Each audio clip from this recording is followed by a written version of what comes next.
Dahil magpapasko na, ito na ang aming gift set pang Christmas. Sakto na sakto sa inyo yan. Sa mga friends nyo, exchange gift sa mga parents nyo, or ninong-ninang nyo.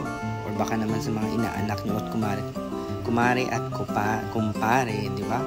So yan, iba-iba yan. Itong pinapakita ko sa inyo, in order nila, puro loaf and aming savory set. So merong coffee bun, yan. Tapos sinisil namin yan bawat isa.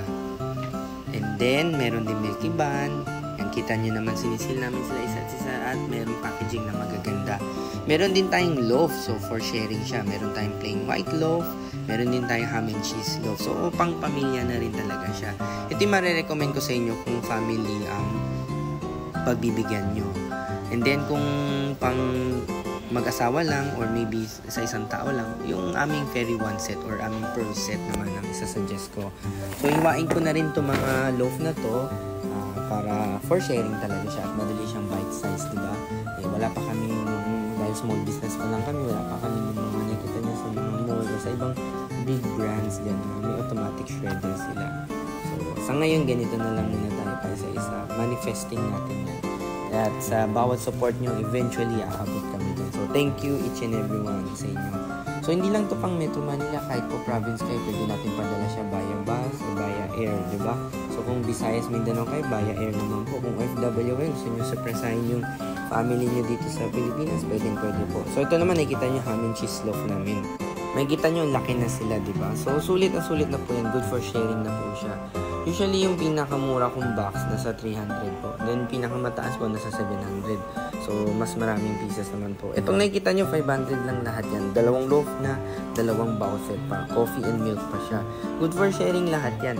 Malalaki yung aming mga serving size. Pagkatapos niya, nilalagay ko na siya sa box. Ito, fast forward ko na lang to dahil para makita nyo kung paano siya ginagawa. So, yan, open lang namin box isa-isa. Magaganda rin yung box na packaging namin. So, ilalagay namin sa isa yung mga loaf namin or kung ano man order nyo.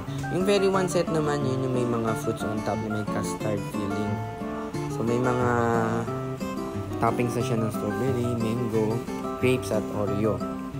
And then, pagkatapos siya i-box, ilalagay na natin siya ng ribbon.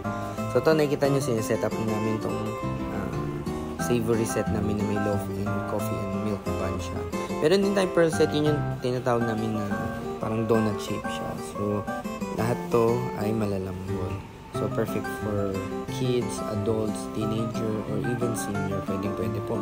May mga option din tayo na sugar-free. So, wala rin problema po kung sa mga senior or diabetic.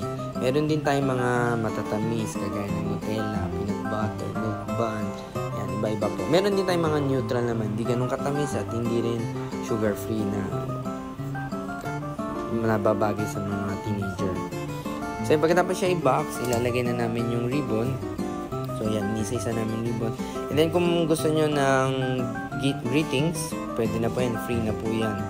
So, mag-message lang kayo sa amin, sa aming Facebook o Instagram. Message nyo lang ako sa link. Lahat ng link nasa bio po. Or hanapin nyo lang ang Muyo PH. So, kita-kita na lang po tayo ulit sa next video.